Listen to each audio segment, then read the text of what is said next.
전남의 민심이 매우 중요하지 않습니까? 그래서 광주 전남 지도민들의 민심을 좀 파악을 하고 적어도 국정 안정과 서민 경제의 어떤 준비라는 측면에서는 끊임없이 목소리를 내고 그렇게 행보를 하겠습니다.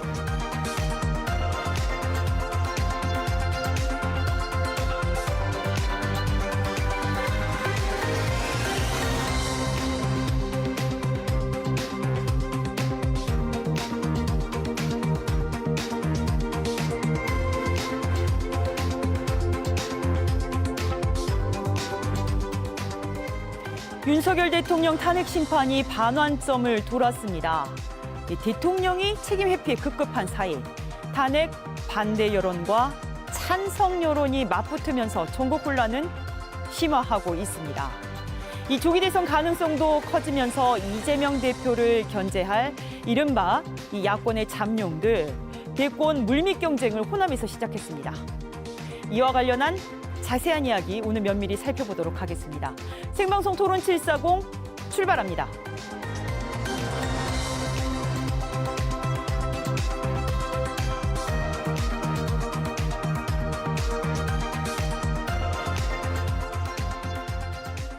안녕하십니까. 토론지기 김혜정입니다. 이 생방송 토론 740은 KBS 광주 유튜브 채널을 통해서 시청하실 수 있습니다. 또 KBS 광주 홈페이지로도 다시 보기 가능합니다. 예, 오늘 함께 해주실 분들 소개하겠습니다. 윤석열 대통령 탄핵소추단 의원이시죠? 박균택 더불어민주당 의원 나오셨습니다.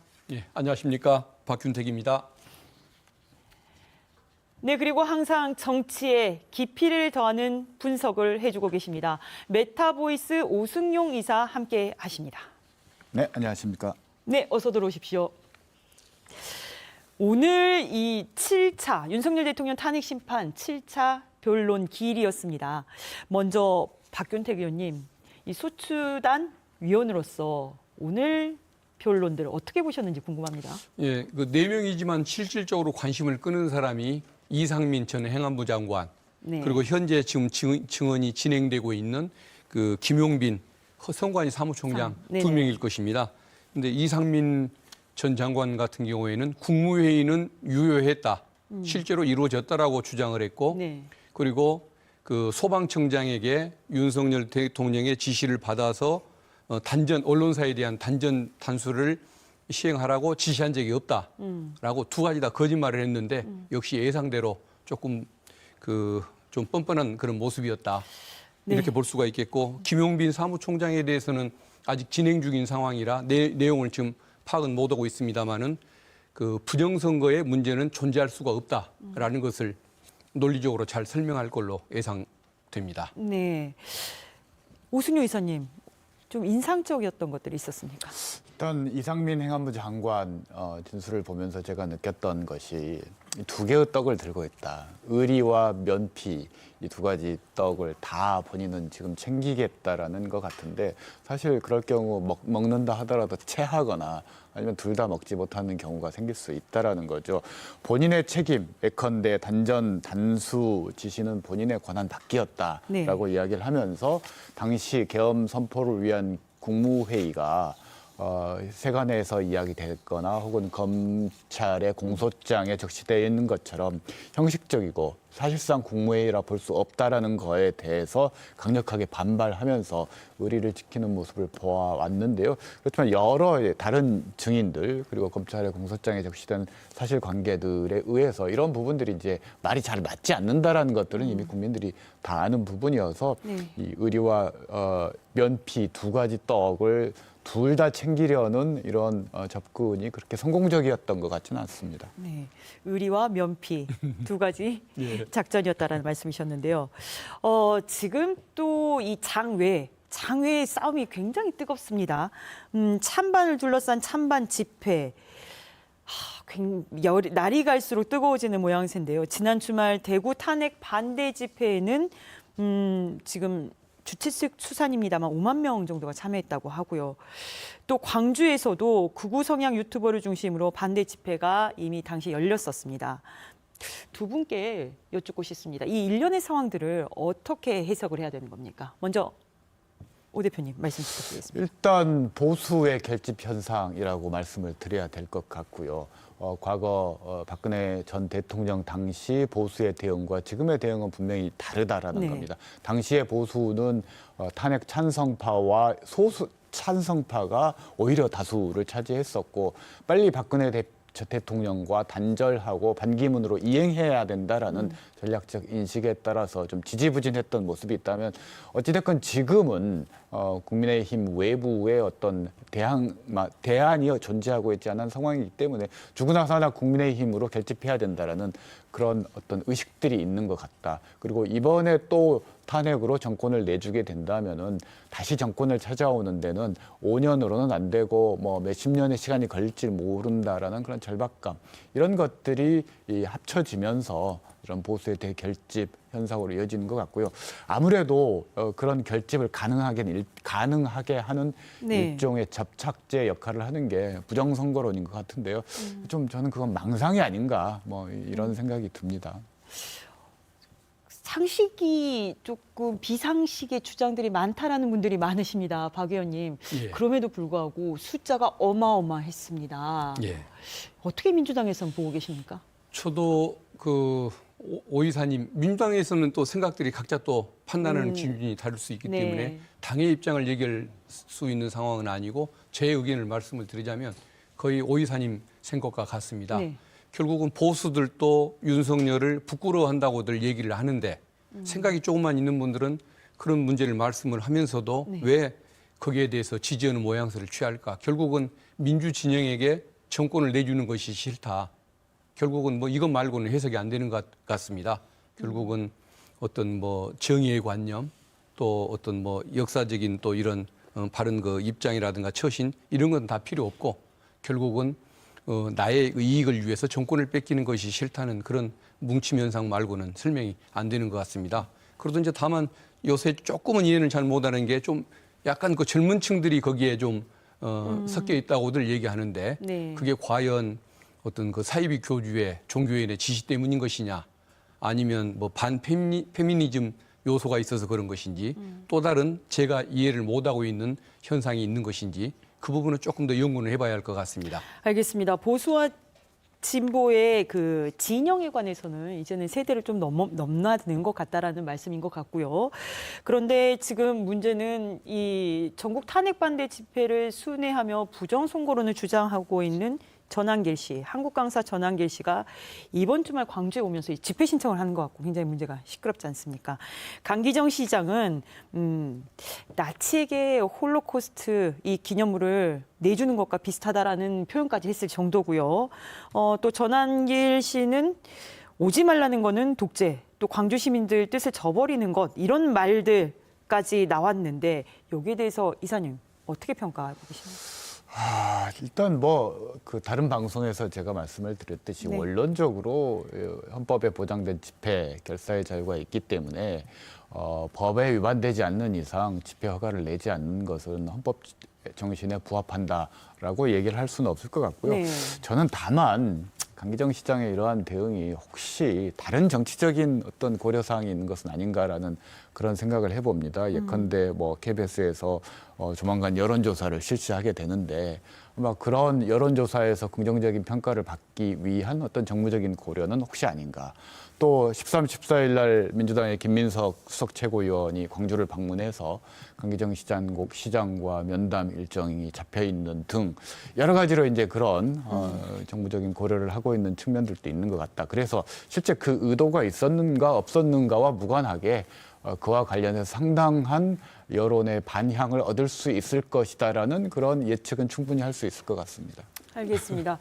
네, 예, 저는 이 부분에 대해서는 강기정 시장님의 입장에 찬성을 네. 하는 입장입니다. 어쨌든 5.18 광장 그 신성한 장소에 네. 극우 유튜버들을 비롯해서 역사를 왜곡하고 또 저 군사 쿠데타를 옹호하는 내란 옹호 세력들을 들일 수는 없는 거 아니냐.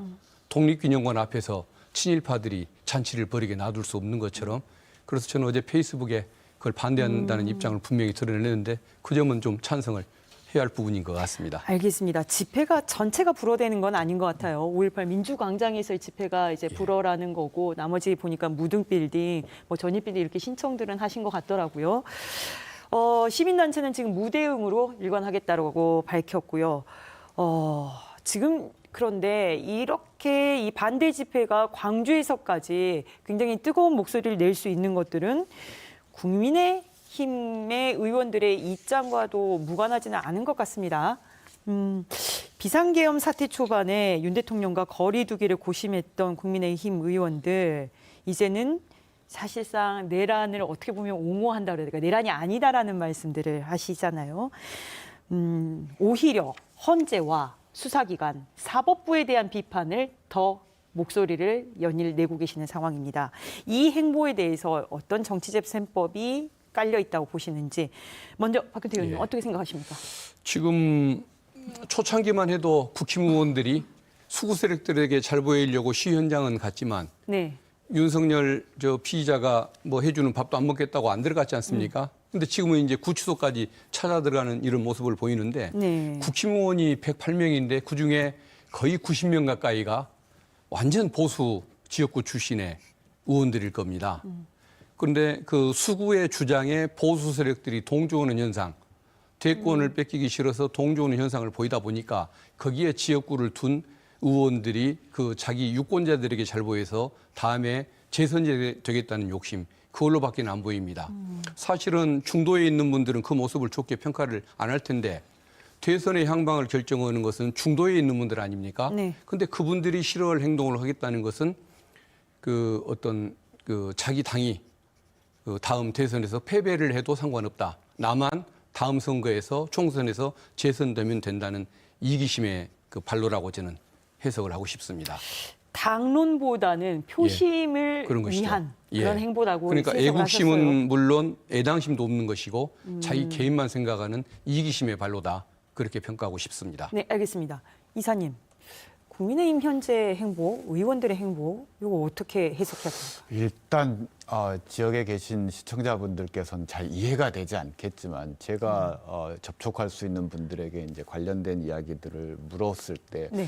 많은 국민의힘 의원들은 실제로 탄핵이 기각될 것이라는 기대를 가지고 있다고 들었습니다. 네. 과거 박근혜 전 대통령 탄핵 당시에도 박근혜 대통령과 청와대 참모들은 당연히 탄핵이 기각될 것이라고 기대하고 있다가 전원일치 인용이 되면서 멘붕 상태에 빠졌다라는 얘기가 있었는데요. 네. 실제로 지금 헌재의 탄핵 심리 과정의 불공정성 문제를 계속 지적하면서 국민의힘은 여론전을 하고 있지 않습니까? 그리고 지금까지 그 윤석열 대통령의 변호인단 측에서 제시했던 이 계엄 자체는 합법적인 것이다. 계엄이 곧 내란은 아니다라는 이런 논리들이 헌재에서 일부 이제 보수적 성향의 헌법재판관들에 의해 받아들여질 것이다라는 기대감을 실제로 가지고 있고요. 이제 그 기대감이 어떤 것으로 나타나고 있냐면 지금 현재 국민의힘 내부에서는 네. 조기 대선에 대한 어떠한 준비도 하고 있지 않습니다. 이게 이제 조기 대선을 준비할 경우 결국은 그건 윤석열 대통령의 탄핵 인용을 전제로 한 것이기 네. 때문에 집권 지지층들의 어떤 불만들을 일으킬 수밖에 없고, 근데 그렇게 되면은 조기 대선이 만약 이제 시행이 될 경우에 네. 사실상 대선 준비를 못해서 대선 경쟁을 할 수 없게 되는 그런 딜레마 상황에 빠져 있다라고 저는 보고 있습니다. 이게 사실은 표심을 의식한 어느 위장적인 행위가 아니라 실제로 탄핵이 기각될 것이다. 이렇게 믿고 있다는 분들이 그런 많다는 의원들이 거네요. 상당수 있는 걸로 저는 들었습니다. 그렇다면 지금 남겨져 있는 거는 형사 재판이잖아요. 또 굉장히 지금 7차 변론 기일 다음에 목요일 날 이제 마지막 기일이 있을 거고요. 다음 주에 이제 형사 재판에서 논쟁이 뜨거울 것 같은데 다음 주 진행될 이제 남은 헌재 탄핵 심판하고 다음 주 진행될 형사 재판에서 놓치지 말아야 할 쟁점 사안들 어떤 것들이 있을까요? 박 의원님. 저는 이제 오 이사님께서는 저기가 저 사람들이 네. 탄핵이 기각될 걸로 믿고 네. 있는 사람들을 봤다고 말씀하시는데 예. 수구 세력들은 그럴지 몰라도 조금의 합리성을 가진 보수 세력들은 아마 탄핵이 인용되는 것을 당연한 걸로 저는 알고 있을 거라고 생각을 합니다. 기대와 달리 결과는 그렇지 못할 거라는 것을 인식은 하고 있을 텐데 역시 지금 탄핵 그 과정에서 또 앞으로 이루어질 형사 절차에서도 수많은 거짓말들이 이어질 것이고 위증들이 있겠지만은 결국은 국민들이 그 진상을 누구나 다 알고 있지 않습니까? 네. 영상으로 보고 듣고 또 거짓말을 할 위치에 없는 그런 그 나름대로 양심적인 입장을 지켰던 사람들의 증언에 의해서 진실은 밝혀질 수밖에 없는 거고 그렇다고 본다면은 헌법재판도 저는 8대 0으로 그 파면이 인용될 거라고 믿는 사람이고 그리고 형사 절차도 그건 이제 나중에 6개월 후에나 선고가 나겠지만 그건 역시도 판사가 결코 무죄를 선고할 수 있는 일은 아닐 거라는 생각이 듭니다. 그래서 저는 그 어떤 헌법 절차 또는 형사 절차 문제는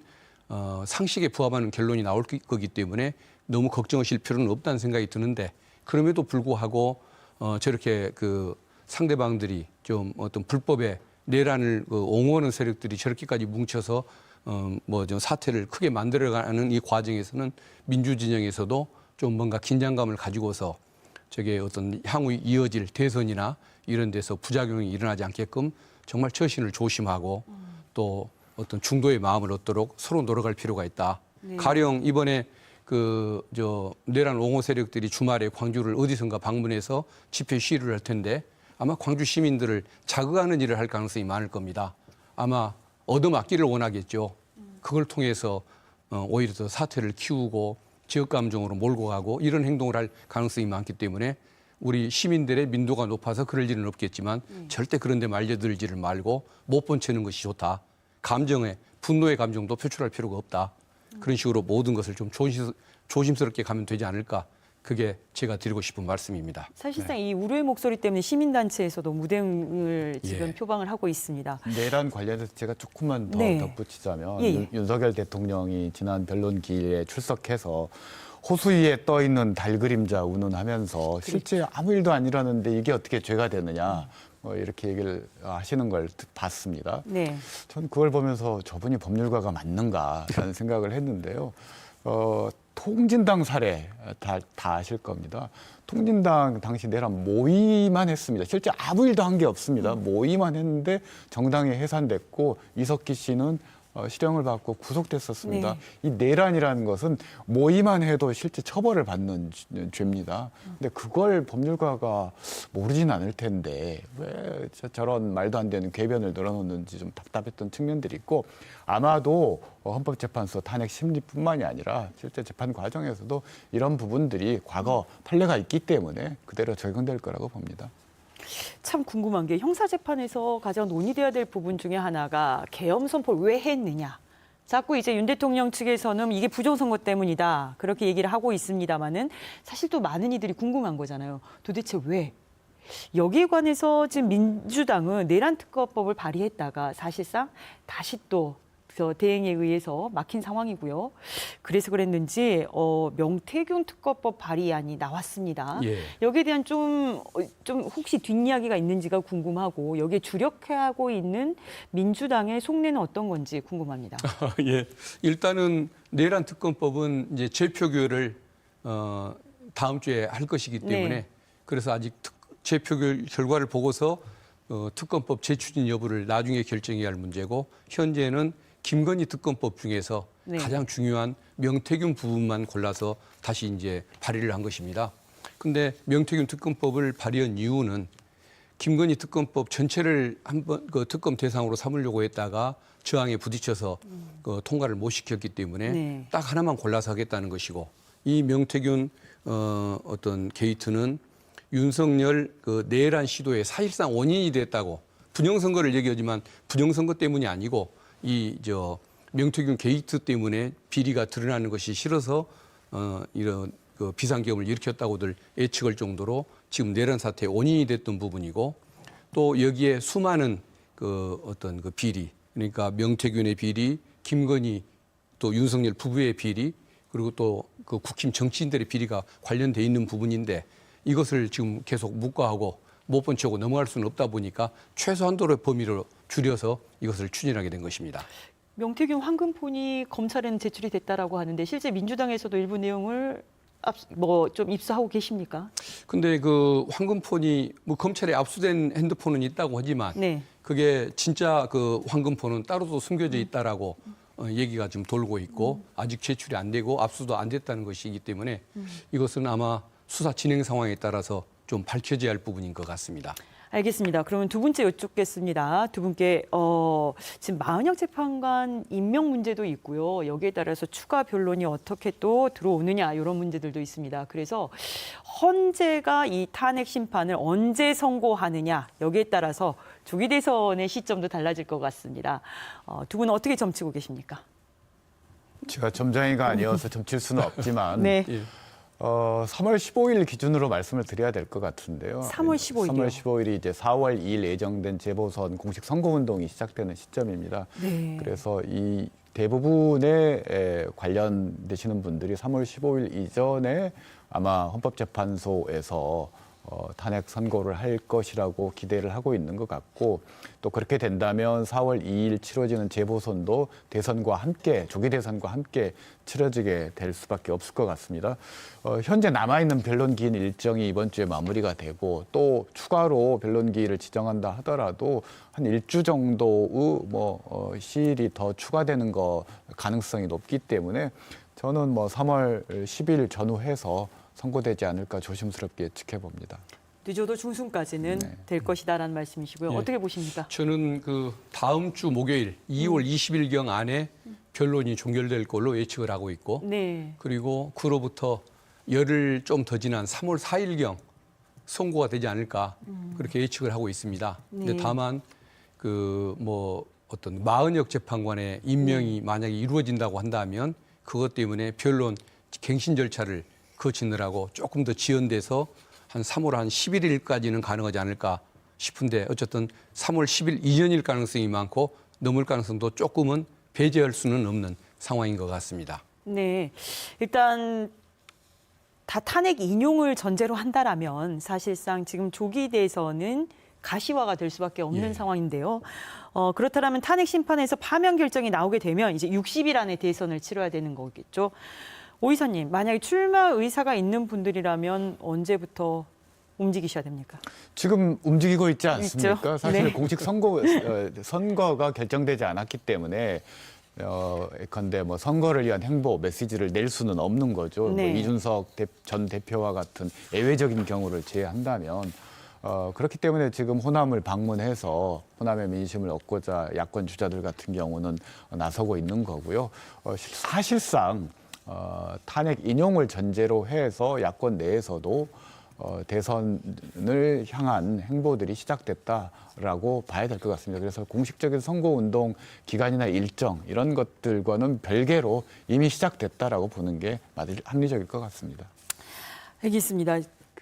사실 지금 야권 주자들이 가장 어떻게 보면 견제할 수밖에 없는 일극 체제라고까지 말이 나오고 있는 이재명 대표가 사실 어제 국회 교섭단체 연설을 했습니다. 이를 두고 또 사실상 대선 공약 발표 아니냐라는 일각의 주장도 있었는데요. 일단은 어제 교섭단체 연설 듣고 오겠습니다. 국가와 국민만을 위한 탈이념, 탈진영, 실용 정치만이 국민 통합과 미래로 나아가는 길이자 회복과 정상화, 성장과 재도약의 동력이라 믿습니다. 탈이념, 탈진영, 실용 이 단어 계속 나오고 있습니다. 박 의원님 어떻습니까? 어떻게 이 지금 연설을 보고 계시는 거죠? 어떤 메시지입니까? 예, 결국은 이제 저는 이제 이재명 대표를 이념주의자가 아니고 실용주의자다. 그리고 서민들의 문제, 민생의 문제에 누구보다도 그 뜨거운 애정을 가지고 있다. 이 두 가지를 항상 느끼던 사람인데 네. 어제 그 연설은 어떤 그 실용주의자 또 민생 우선주의자로서의 그 진면목, 자기의 입장을 분명히 드러내준 그런 연설이었던 것 같습니다. 그래서 어떤 이제 회복과 성장을 주제로 연설을 했는데 여러 가지 AI, 바이오, 에너지, 문화산업 등 성장 동력들을 토대로 한 그 성장 방안을 얘기하면서도 노동이나 복지 같은 이 공존의 문제 네. 여기도 함께 융합을 한 내용에 굉장히 좀 마음이 가는 연설이었다는 생각이 드는데 어쨌든 뭐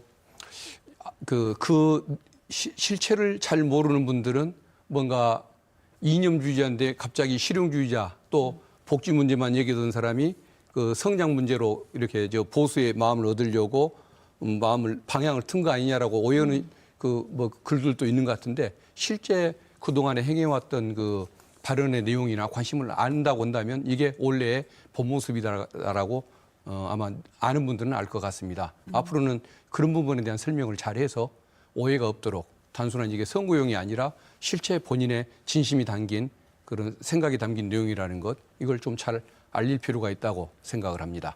알겠습니다. 본 이미지라고 평가를 해주셨어요. 오 이사님 어떻게 평가하셨습니까?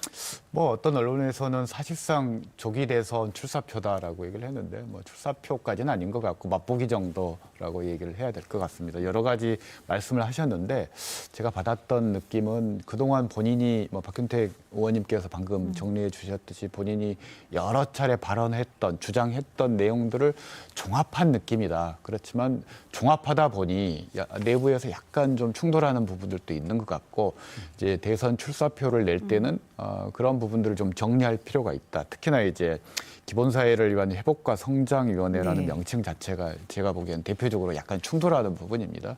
그런데 기본사회라는 것은 대표적인 이제 분배 공약인데 그것과 성장이 과연 충돌 없이 잘 융합할 수 있겠는가. 이론적으로 본다면 비판하시는 분들이 많고 특히 진보 진영에서 비판하시는 분들이 더 많을 거라고 봅니다. 그래서 이런 부분들은 조금 더 세련되게 좀 다듬을 필요는 있을 것 같다. 네. 근데 제가 좀 주의 깊게 봤던 것은 헌정수호연대 구성과 관련된 부분들 네네. 이걸 좀 주의 깊게 봤습니다. 왜냐하면 어차피 지난 3년 전에 대선에서도 확인됐지만 이 선거가 탄핵 이후에 치러지는 선거임에도 불구하고 우리 사회의 양극화를 고려했을 때 이재명 대표 단독으로 대선에서 무난하게 승리할 것이다라고 장담할 수 있는 사람은 아마 민주당 내에도 많지 않을 거라는 거죠.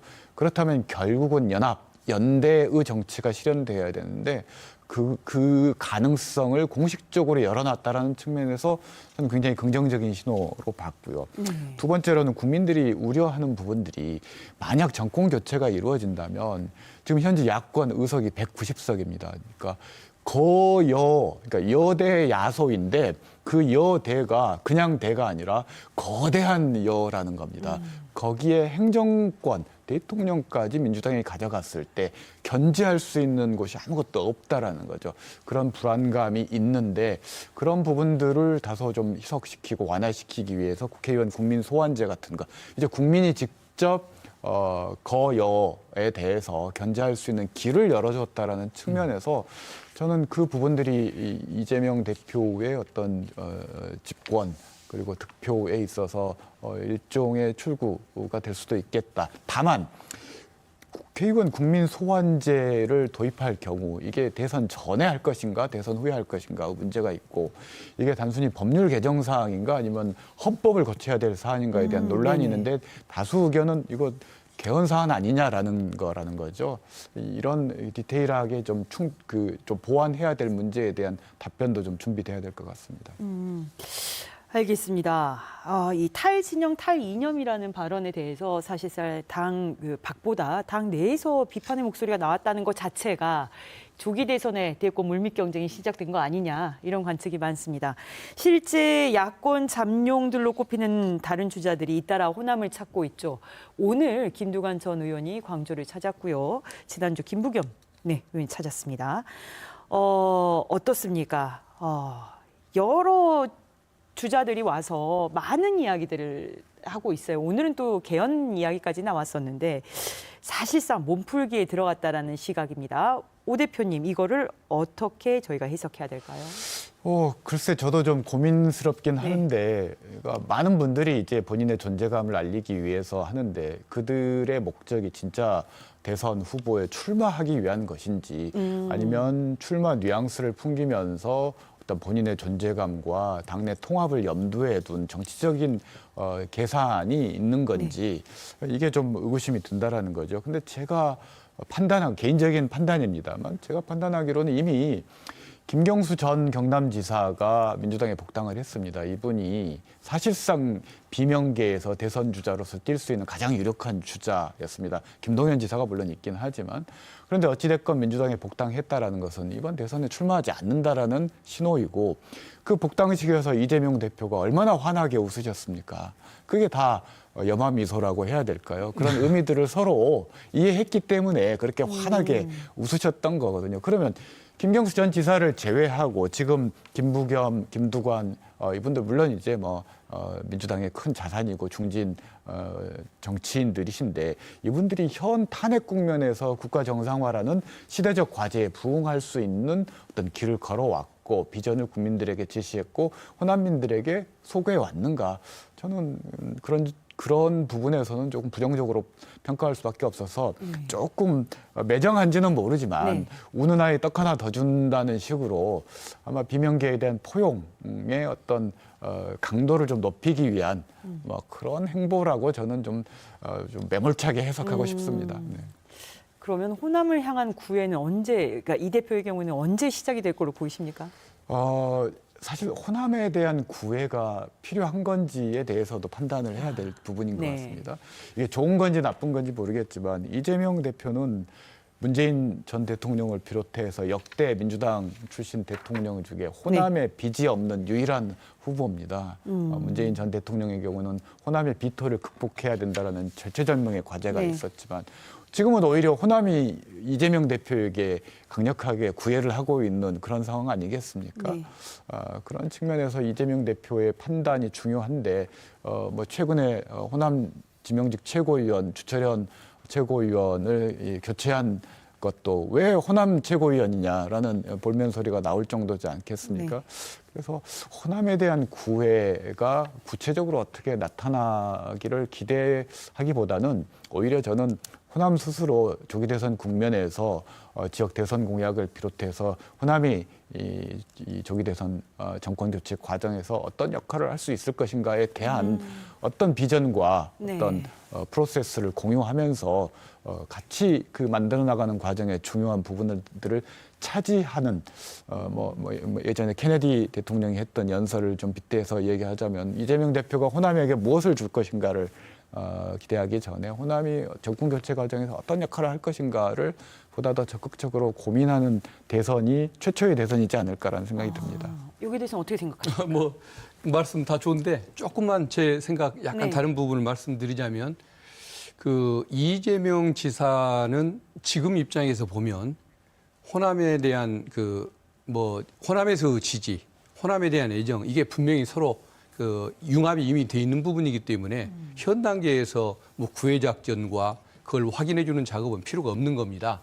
오히려 연원을 찾자고 한다면 지난 대선에 3년 전에 대선 후보로 출마할 때 그 호남 지역에서 이재명 대표를 그때 선택을 했고 호남 출신 후보보다도 더 많은 지지율을 광주 전남에서 보여줌으로써 그때 우리 민주당의 후보로 이미 세웠던 것이기 때문에 구애 작전은 3년 전에 있었고 그 전에 이미 애정이 확인됐던 관계다. 그래서 이제 와서 다시 애정 구애 작전을 펼쳐거나 그걸 또 확인하는 작업 같은 것은 필요가 없는 관계라는 것, 그것만 말씀드리고 싶습니다. 그렇다면 한 가지만 제가 추가로 말씀드리면 죄송합니다. 지난 3년 전에 이재명 후보가 호남 공약을 내걸었습니다. 광주에 7대 공약이 있었고요. 광전남 상생 공약 3가지가 있었습니다. 물론 대통령이 아니기 때문에 한계가 있었습니다만 엄청난 수의 국회의원을 거느린 야당으로서 이 7대 공약과 3대 상생 공약 중에 그래도 추진하고 실현시킬 수 있는 부분들이 꽤 있었는데 한번 방송 끝나고 보시면 아시겠지만 지금 실현되고 있는 게 하나도 없습니다. 근데 그 부분은 이거 대통령이 되고 난 뒤에 공약인 것이지 야당 대표로서 할 수 있는 일이 물론 그렇긴 하지만 국회의 입법이나 예산을 통해서 반영할 수 있는 부분들이 꽤 있었고 특히나 AI 같은 경우는 그런 부분들이 있었다는 거죠. 예산 같은 것들이 하나도 반영이 안 됐지 않습니까? 심지어 그 호남 발전을 얘기하기 전에 그 자영업자들이 100만 이상이 문을 닫아가고 서민들이 신음소리를 낼 때 그걸 살리기 위한 응급조치 비용 그 예산을 얘기를 해도 들어주지 않고 거부권을 행사했던 것이 현 정부인데 그것을 야당 대표 상태에서 공약 실현을 못했다고 비판하는 것은 맞지가 않은 것 같고 오히려 경기도지사일 때 그 공약 이행률이 가장 높은 지자체장이었다는 거 아닙니까? 대통령이 된다고 한다면 그 공약들은 무엇보다도 먼저 지킬 뿐이라고 말씀드리고 싶습니다. 알겠습니다. 그래서 저희가 최근 이재명 대표에 대한 여론조사 지금 준비되셨죠? 이거를 한번 살펴보도록 하겠습니다. 지금 여론조사 중앙선거 여론조사 심의위원회 홈페이지에서 따온 건데요. 봐보시면요. 이 리얼미터가 에너지경제신문 의뢰로 지난 6일부터 7일까지 한 겁니다. 띄워주시죠. 네. 보시면요. 이재명 범진보 후보 적합도 조사에서 이재명 대표가 선두 40.8. 이 텃밭인 호남으로 좁혀도 49.9%입니다. 예, 다른 대권 주자들은 수치가 높지 않습니다. 지지율 추이는 지켜봐야 할 것 같습니다마는 40.8 그리고 49.9 아주 큰 차이는 전국 평균 또 나지 않아요. 호남에서도. 여기에 대해서는 어떻게 해석을 하실 수 있는지요? 먼저 박경태 의원님. 지금 어떻게 보면 저게 더 정상적인 모습인지도 모르겠죠. 그 김대중 대통령, 노무현 대통령 당시의 지지율은 거의 뭐 속칭 얘기는 일극체제라고 얘기해도 될 정도로 뭐 절대적으로 나왔었지만 지금은 수많은 정치인들이 활동을 하고 또 혼자만 그리고 활동을 하는 그런 상황은 아니기 때문에 표가 그렇게 분산될 수는 있겠지만 혼자 그렇게 과반수에 가까운 저렇게 지지율이 나온다는 것 자체가 뭐 기본적인 신뢰나 지지에 변함이 없다는 의미 아니겠습니까? 그리고 저 지지율은 민주당 후보로 확정된 다음에는 결국은 민주당 그 후보에 대한 그 지지와 신뢰로 다 모아질 것이기 때문에 뭐 크게 정말 절반에 그치는 지지율은 아닐 거라는 생각이 듭니다. 요즘 여론조사가 너무 들쭉날쭉해서 저희가 예. 저거를 신뢰하자라는 거는 아닙니다. 그럼에도 예. 불구하고 이 전국 평균과 호남 평균의 차이를 한번 살펴보자라는 건데요. 오 이사님은 여기에 대해서 어떻게 해석하고 계십니까? 일단 뭐 숫자를 볼 필요는 없을 것 네. 같고요. 여론조사는 구체적인 수치보다는 추세를 보는 게 중요한데, 그러니까 이전에 다른 설 연휴 당시 KBS 여론조사와 비교하더라도 그 추세에 있어서는 크게 차이가 나는 것 같지는 않습니다. 이 조사에서 좀 주의 깊게 봐야 될 것 중에 하나가 2030이 정권 연장에 동의하는 비율이 52.9, 네. 정권 교체가 38.8이었다라는 거죠. 참 충격적인 수치죠. 2030이요. 네네. 그리고 호남에서도 정권 연장에 동의하는 비율이 22.5%입니다. 정권 교체가 아니라 정권 연장에 동의한다라는 게 22.5%라는 거죠. 네. 통상적으로 호남에서는 뭐 탄핵 정국이나 지난 8년 전 사례를 보면은 그때는 뭐 80% 가까이 이 정권 교체에 대한 의견들이 모아졌었는데 그렇게 나타나고 있다라는 거고요. 정당 지지율도 민주당 40.8, 국민의힘 42.8 이게 전국 정당 지지율인데 지금 설 지나면서 정당 지지율의 역전 현상이 나타나고 있는 건 다른 조사에서도 마찬가지인 것 같고, 또 하나 특이한 부분은 조국 혁신당의 정당 지지율이 오르고 있다라는 겁니다. 그러니까 조국 대표가 구속된 이후로 1% 사실 의미 없는 정당 지지율이었는데 최근 국면에서 뭐 3 내지 4%부터 8%까지 오르고 있는 건 결국 민주당에서 이탈한 계층들이 조국당으로 이동하고 있는 그런 흐름을 반영하고 있다라고 말씀을 드려야 될 것 같아요. 호남 내에서도 그런 경향들이 그대로 나타나고 있다라는 부분들은 결국 이재명 대표가 사법 리스크가 아니라 사실은 정말 이 지지율의 감옥 리스크를 극복하는 것이 더 우선적이다라는 그런 결론에 도달하게 되는 것 같습니다. 알겠습니다. 아까 여론조사 궁금하실 것 같아서요. 이거 중앙선거 여론조사 심의위원회 홈페이지 들어가시면 보실 수 있고요. 이 여론조사는 리얼미터가 에너지경제신문 의뢰로 지난 6일부터 7일까지 전국의 만 18세 이상을 대상으로 무선과 유선 자동 응답 방식입니다. 자동 응답 방식으로 진행됐습니다. 네. 지금 연일 비명계 대권 주자들은 행보를 이어가고 있습니다. 그리고 이 대표를 향해서 쓴소리를 계속하고 있습니다. 이건 오 이사님께 먼저 여쭙게요. 임종석 비서실장이 최근에 대선 패배 책임론부터 성찰을 해야 된다라고 언급을 하면서 갈등이 굉장히 불거지고 있습니다. 어떻습니까? 어떻게 보십니까? 본인 책임부터 먼저 성찰해야 되지 않나요? 본인이 문재인 정부에 청와대 비서실장을 했지 않습니까? 결국은 문재인 정부의 정책 실패, 특히 뭐 부동산 정책, 등으로 대표되는 총책 실패로 인해서 탄핵 촛불 국민연합으로 집권한 정부가 5년 만에 정권을 내놨습니다. 이 가장 큰 책임은 물론 후보에게도 뭐 책임이 있겠죠. 네. 선수에게도 책임이 있겠지만 그 링 자체 불리한 게임의 링을 만들어 놓은 정권이 책임져야 되고 그런 측면에서 그 비판의 화살을 가장 먼저 맞아야 될 사람은 본인 아닌가요? 그래서 저는 이런 부분들이 이제 정치적 반대자들을 공격하기 위해서 이야기를 하고 있는데 본인부터 좀 성찰하는 자세는 좀 필요한 것 같습니다. 비슷한 맥락에서 유시민 작가가 최근에 정치하시면 안 된다라고까지 말씀을 하셨어요. 또 비명계 인사들 지금 연이어서 저격을 하고 있습니다. 그런데 고민정 의원 당내에서도 사실은 이렇게 망하는 길로 가고 있는 유시민 작가가 이렇게 가면 망하는 길이다 했더니 망하는 길로 가는 모습은 이미 시작이 됐다라고 쓴소리를 아끼지 않았습니다.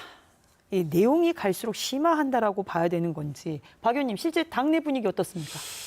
아침에 제가 최고위원회의를 종종 들어가고 네. 또 여러 가지 현안이 있을 때 토론하는 모습을 보고 참여를 합니다마는 제가 보기에는 이재명 대표를 기준으로 표현을 하자면은 쓴소리 듣는 것을 싫어하지를 않고 자기 소신은 분명히 있지만은 남의 얘기를 듣거나 문제가 있다고 할 때 그걸 수정하거나 이런 것을 전혀 거부하지 않는 스타일인데 왜 그런 표현이 일부에서 나오고 있는지 그런 이해를 잘 못하겠습니다. 그래서 가장 귀가 열려 있는 스타일이다. 그리고 소신 못지않게 항상 본인의 문제점을 바꾸려고 노력하는 습관도 돼 있는 분이다라는 것을 제가 좀 말씀을 드리고 싶고 그리고 이제 일부 소수 친문이라고 얘기하는 분들에 대해서 오히려 저는 말씀을 드리고 싶은 것이 네. 사실은 친노가 친문이 됐고 친문이 친명이 됐기 때문에 친문과 친명은 같은 겁니다. 그건 저는 전혀 문제가 안 되고 그리고 또 내부에서 비판이 있는 거 다 좋습니다. 근데 한 가지 지적하고 싶은 부분은 그 소수 몇 명의 그 친문이라고 얘기하는 분들 중에서는 지난 대선에서 이재명 대표의 패배를 방관한 사람이 있습니다. 윤석열이 되는 것이 차라리 자기들의 이익에 낫다. 저 의리 있는 남자가 든든하게 우리를 지켜줄 것이라는 그런 잘못된 그 신뢰 하에 대선의 패배를 방관했던 그런 분이 있다고 저는 믿고 있는데 그분들은 오히려 국민들로 하여금 윤석열 통치체제 그 3년의 고통을 당하게 한 것에 대해서 자기 반성부터 있어야 하는 거 아니냐 그 말씀을 좀 드리고 싶습니다. 알겠습니다. 지금 당내에서는 희망과 대안 포럼이죠. 비명계 주자들 간의 연대틀 이제 만들고 다음 주 출범한다고 하는데 이런 내홍이라고 봐야 되는 건지 다양한 목소리라고 봐야 되는 건지 이 상황에 대해서 어떻게 평가하십니까, 오 이사님? 저는 앞서 박근태 의원님께서 잘 말씀해 주셨듯이 내홍이라고 하기에는 찻잔 속의 태풍도 아니고 찻잔 속에 잠시 일렁이는 바람 정도라고 저는 태풍이 생각을 아니라 바람. 하는데요. 판이 열리고 조기 대선이 열리는 과정에서 여러 가지 정치적 목소리가 나오는 거고 네. 본인의 존재감을 알리기 위해서 때로는 날선 이야기들 좀 과격한 단어들을 사용할 수밖에 없는 것인데 지금 현재의 민주당의 상황이나 분위기를 봤을 때 이건 내홍 수준은 아닌 것 같고 또 이런 목소리들도 결국은 경선 과정을 통해서 다 이제 흡수가 될 수 있는 부분이기 때문에 저는 이거 자체가 대선에서 크게 변수가 된다든가 민주당에 충격을 준다든가 그럴 가능성은 전혀 없다. 앞서 말씀드렸듯이 가장 큰 이제 변수일 수 있었던 게 김경수 전 경남지사의 출마 여부였는데 복당 이벤트를 통해서 이미 그 부분도 정리가 됐기 때문에 그건 내용이라는 표현 자체가 좀 과한 표현이라고 저는 봅니다. 지금 이 내용도 아니고 아까 태풍도 아니고 바람이다, 일렁이는 바람이다라고 표현을 하셨습니다. 이재명 대표 차기 대권 주자로 부동의 유리 사실입니다. 그런데 이제 공직선거법 2심 재판이 가장 큰 변수로 떠오르고 있습니다. 박 의원님, 위헌 법률 심판 제청 이게 사실 오해를 살 수 있는 상황이잖아요. 그런데 왜 한 겁니까? 아마 변호인의 주장이 강했던 것 같습니다. 네. 변호인의 주장이 강했던 것 같은데 그 이유가 첫째는 정말 위헌적 요소가 있다. 모든 행위를 어떻게 진실 게임처럼 나가서 네. 심판하는 대상으로 삼을 수가 있느냐? 또 방송의 개념도 내가 하는 얘기를 방송이 찍어서 일방적으로 보도한 경우에 내가 방송을 향해서 한 얘기도 아닌데 그것도 과연 심판의 대상이 되어야 하느냐 네. 이런 그 어떤 그 논쟁의 여지가 있기 때문에 변호인이 강하게 주장했던 것 같은데 어쨌든 판사가 받아들이면은 뭐 유언 심판 제청으로 가는 겁니다만은 기각 가면 그만인 겁니다. 그럼에도 불구하고 이걸 냈던 이유는 아마 재판하는 과정에서 이런 유언적 요소가 있는 것을 참고해달라는 의미도 섞여서 아마 그런 의견을 개진했던 것에 불과하다고 저는 알고 있습니다. 어떻습니까, 오 이사님? 사법부 판단 어떨 것 같습니까? 일단 제가 공부 열심히 해서 왔는데요. 네. 이 대법원 판례도 찾아봤습니다. 그런데 지금 이 헌법소원 제기 같은 경우, 즉 공직선거법 제250조 제1항 허위사실 공표와 관련된 부분들은 가장 최근에도 이미 대법원에서 만장일치로 위헌성에 의심을 갖고 있지 않다라는 결론으로 기각이 된 전례가 있습니다. 제가 찾은 사례만 해서 무려 6개 사례가 있습니다. 똑같은 조항에 대해서요. 그래서 아마 재판부가 이걸 받아들일 가능성은 매우 낮다. 그럼에도 불구하고 뭐 변호인단에서 뭐 그런 부분들을 염두에 두고 이거 유언 심판을 제청을 한 것 같은데 그거와는 별도로 뭐 국민의힘이나 일부에서는 이걸 재판을 지연하기 위해서 한다고 하는데 재판 지연 효과가 사실 없습니다. 네. 또 이걸 판사가 기각하더라도 물론 30일 후에 헌법소원을 낼 수는 있는데 헌법소원을 낸다 하더라도 이건 헌바 사항이기 때문에 재판이 정지되지를 않습니다. 계속 지속이 되기 때문에 재판을 중지시킬 목적이었다면 굳이 할 이유가 없는 겁니다. 그래서 이건 재판 지연 뭐 이런 주장도 역시나 근거가 없다라고 봐야 될 것 같습니다. 알겠습니다. 그 야권 잠룡들의 움직임 속에서 지금 가장 먼저 공식화한 분, 김영록 도지사예요. 예. 이분 지금 호남을 대표하는 역할을 강조했지만 입지가 좁아 보인다라는 평도 만만치 않습니다. 여기에 대해서 박 의원님, 이 출마 배경, 지역정가 또 민주당 내부에서는 어떻게 생각하고 계십니까? 이걸 참 제가 뭐라고 표현해야 할지는 모르겠습니다. 우리 오 이사님께서 좀 해주시면 안 될까요? 먼저 넘기시네요. 해주시죠. 아니 네. 뭐 같은 당을 하고 계시니까 예. 좀 불편할 수도 있을 거고 근데 제가 뭐 다른 방송에서 했으니까 또 하겠습니다. 지난 지방선거 때도 사실 대선 출마 이야기를 하셨어요. 이번에 2번째입니다. 네. 그래서 손가락은 달을 가리키는데 눈은 발밑을 바라보는 거 아닌가. 즉 대선을 가리키고 있지만 사실은 지방선거 3선을 위한 그런 목적이 아닌가라는 그런 거고요. 그리고 또 이제 원칙적으로 보더라도 지금 계엄 이후에 국가 정상화 과제가 가장 큰데 여기서 느닷없이 호남 대표 역할 뭐 이거 운운하면 다른 지역 분들이 보기에 좀 민망합니다. 네. 차라리 대한민국 국가 위기 상황에서 대한민국의 어떤 정상화를 위한 확실한 비전을 본인이 제시하겠다라는 메시지를 냈다면 덜 쑥스럽고 덜 민망할 텐데 갑자기 호남 얘기를 해가지고 저도 호남인으로서 조금 민망합니다. 마지막 질문입니다. 이거는 좀 짧게 여쭤보고 싶은데요. 지금 국민의힘, 조기 대선을 향한 국민의힘, 아까는 정말 요거는 일축하고 있다라고 말씀을 하셨는데 국민의힘의 방향은 어디로 가고 있다라고 보시는지 어떻습니까? 일단은 본인들도 네. 탄핵이 인용된다는 걸 알고 있다. 네. 그리고 그 시기를 최대한 늦추고 이재명 대표에 대한 판결 소선거 시기를 최대한 당겨서 이재명 대표의 사법 리스크라는 것을 한번 선거에 이용해 보고자 하는 의도, 그 외에는 별로 읽히는 게 없다. 그렇게 말씀드리고 싶습니다. 알겠습니다. 어떻게 지금 보고 계십니까? 나침반이 없는 것 같습니다. 어디로 나침반이 가야 없다. 될지 네. 헤매는 것 같고 결국 그것이 조기 대선에 부정적 영향을 미칠 거라고 저는 누차 말씀을 드립니다. 알겠습니다.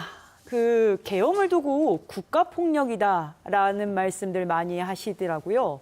그런데 이 국가인권위원회 진정된 사항 중 상당수의 진정권이 뭐냐면요. 국가폭력입니다. 이 국가라는 거대 권력이라는 골리앗에 맞설 수 있는 힘을 일반 시민과 사회적 약자라는 다윗에게 주는 곳이 바로 인권위죠.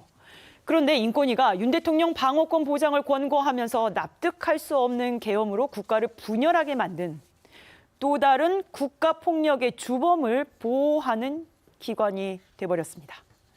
이 비상식이 주장이라는 미명하에 난무하는 지금을 지켜볼 수밖에 없는 국민들은 사법적 일을 실현하고 신속하고 공정하게 이 상식적인 판단을 가릴 수 있는 결과를 기다리고 있습니다. 오늘 토론은 여기서 마무리하겠습니다. 함께해 주신 두 분 패널 그리고 시청자 여러분께 고맙다는 말씀 드립니다. 감사합니다. 네, 감사합니다.